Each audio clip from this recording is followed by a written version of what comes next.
Good morning. I'm Anne Marie Espinoza, Executive Director of Communications and Marketing for Uvalde CISD. Thank you for being here at today's press conference. We have received an overwhelming amount of requests. It makes it extremely difficult to provide individualized responses. So the intent of today's press conference is to share district information on grade level alignment, security, counseling services, student item pickup, and upcoming updates. Our district continues to collaborate with the ongoing investigation. Therefore, information on the investigation will not be included in today's press conference. I would like to share with you that the district cannot comment on personnel matters. I ask you to be mindful.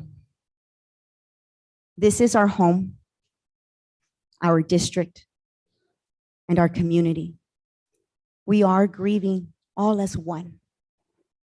To share district information, Superintendent Dr. Harrell. Thank you, Anne Marie. Good morning. As a district, we continue to grieve alongside our families and extend our deepest condolences. I want to honor our families at this time with support, love, and the commitment to move forward as a district for our students. One of the first things that I want to cover is our grade level alignment as we move into next school year. Dalton Elementary will serve students in pre-K through second grade. This will keep the second grade, who are this past year's first graders, on that campus, a familiar campus with the staff that they're familiar with, as well as the landscape and setting they're familiar with. Flores Elementary will be home to grades 3 through 6. This will allow us to move all of our ROB students together as a cohort and allow us to better meet their unique needs as we move forward as well. There'll be more information coming forward as plans are finalized. Safety and security. Security walks have been conducted and will continue on all campuses. We're in the process of developing a list of actions we can take to strengthen security on all of our campuses. In addition, law enforcement officers have been assigned to each campus during summer school, and it is our goal to hire additional officers to be assigned to each campus for the upcoming school year. Counseling services. Our district will continue to provide counseling and support to our staff, families for the foreseeable future. Currently in our summer programs, we have counseling support available for all students on their respective summer school campuses and can be provided by our trauma-trained counselors. If needed, counselors will refer students and families to community providers for individual or group counseling and therapy. Students not attending summer school may receive counseling support as well. This is provided by Family Services Association, the Children's Bereavement Center, and Region 20 Educational Service Center. These services are located here at Benson, at the Benson Educational Complex, between the hours of 10 a.m. and 6:30 p.m. Monday through Thursday, and through June 30th at this time. There's also a list of counseling resources available on our UCISD website. We have gotten calls about ROB student item pickups. Plans are being made to collect student items from the classrooms at ROB. So parents, please watch for updates with the dates, times, and locations for our families to collect their items. As we move forward through this summer, I will continue weekly updates. We recognize our families and staff have questions that we do not have answers to yet. But beginning next week, I'll provide weekly updates to share information with our students, parents, staff, and our community in similar fashion as we have done through the course of this past year. Another question I had this morning coming in was graduation. This morning, we have not had graduation yet for our seniors. We are meeting with our senior leadership team later today and discuss with them the possible options for a graduation ceremony or what that will look like as we move forward. So at this time, that's all the updates I have. Miss Anne Marie, do you have Before we take questions for Dr. Harrell, and we're only going to take a few questions, allow me to remind you, our district continues to collaborate with the investigation. Questions cannot be addressed in regards to the investigation.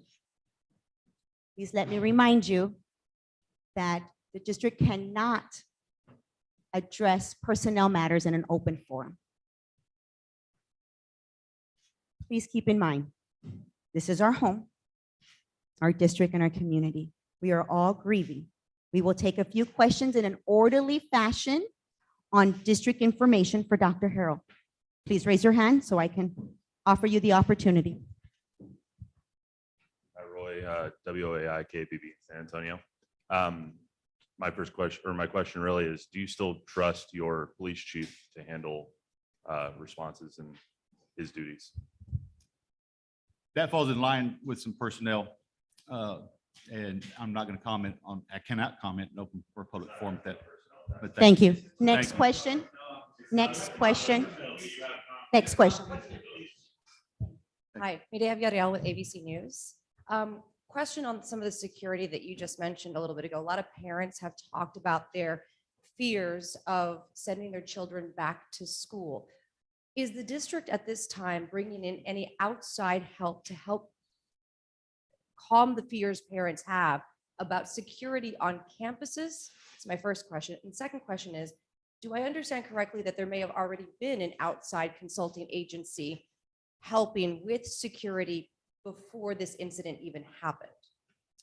Okay. We have in our security walks worked with an outside agency to collect information and put that information together as a working list. So we are currently working with an outside agency at this time.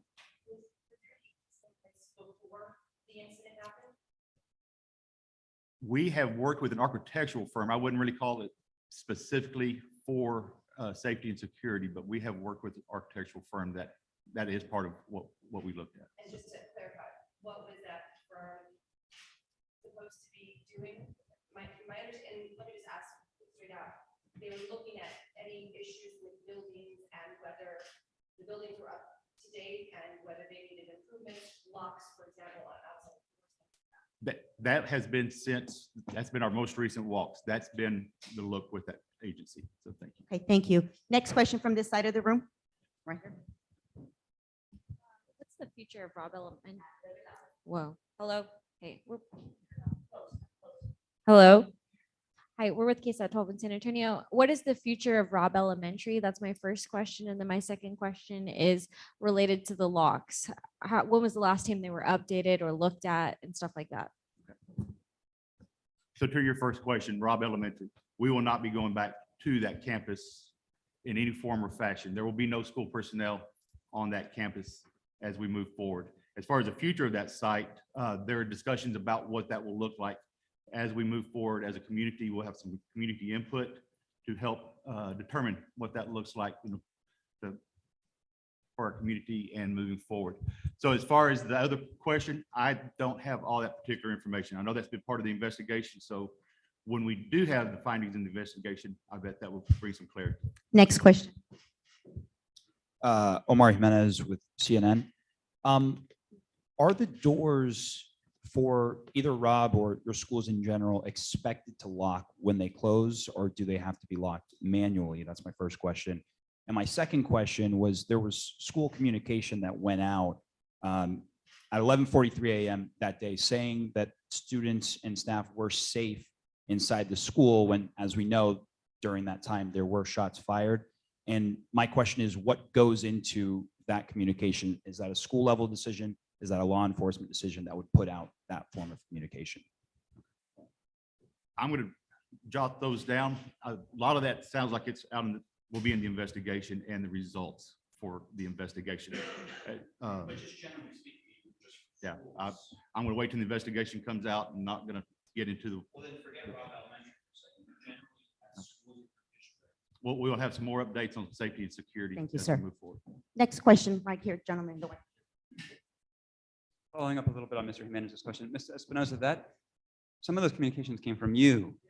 Some of those communications came from you, posted to Twitter and Facebook, that you signed your name to. saying that students were safe.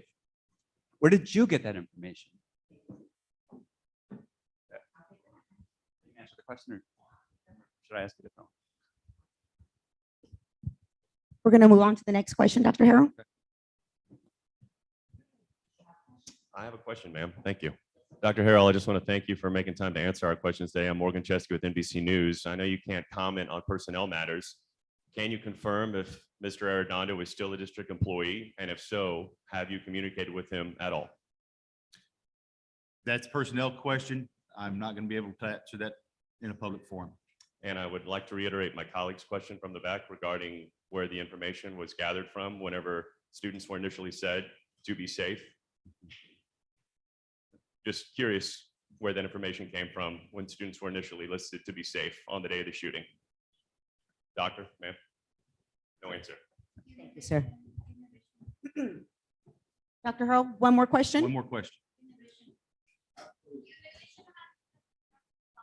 Thank you for making time as well. I'm with the New York Times.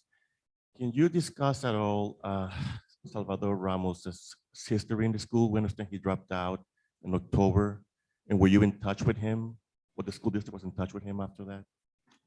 Again, that's going to be part of that investigation piece. There'll be more clarity when that investigation information is released. No, ma'am, we are not. One more question, Dr. Sure, Harrell. absolutely. Young lady, please. I know you say this is your community and that you're grieving and that we have to be respectful to the families, but this is also our community. This is my audience. We've been talking to the families and everybody that's mourning, and for them, this is not my message. This is their message. They need answers because this is also going to help them in the process of mourning, and they believe that authorities have been hiding and they haven't been straightforward about what's been happening. So when are they going to get more answers and more security? Because I'm sure if it was your child that had passed away or that was in danger, you would be feeling the same as these families, and they need answers, please. Okay, we are still working with the investigative agencies. I know there's some in my office this morning, yesterday, so this investigation is ongoing. I'm not going to be able to speak on what we've been asked or what they have shared at this point. Again, that will come out in the time when those items are released. So thank you. Thank you so very much for attending. This concludes our press conference. Let's go. Are you satisfied with the status of the investigation right now, sir? Why are you sending me?